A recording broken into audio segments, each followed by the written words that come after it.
4-stroke gasoline engine process begins when a driver inserts the key into the ignition. The electric current moves from the ignition key to the starter motor and effectively starts the engine. Now the 4-stroke cycle of the engine begins.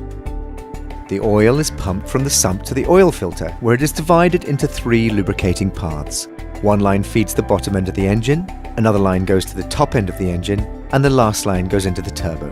They all eventually return to the sump. The engine oil generally stays no longer than 12 seconds in the sump. The 4-stroke cycle consists of, firstly, intake, where a precise mixture of fuel and air is being introduced in the combustion chamber. The piston goes down.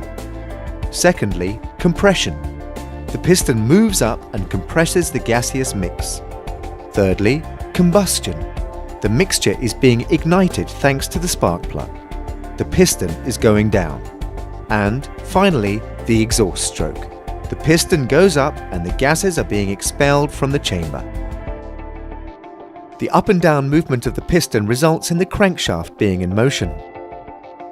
The crankshaft leads into the clutch, whose purpose is to connect or disconnect the engine to the gearbox. This is actuated by the driver when pressing the left pedal. The shaft goes through the gearbox. The gearbox is the heart of the vehicle. It will distribute the motion generated from the engine to the wheels via a set of gears. The gears are controlled by the driver via a gear stick. At this point, the transmission shaft is rotating and arrives into the rear differential.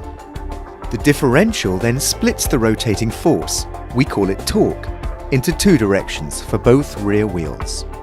The vehicle wheels now begin to rotate. The vehicle is now in motion as a result of these combined processes.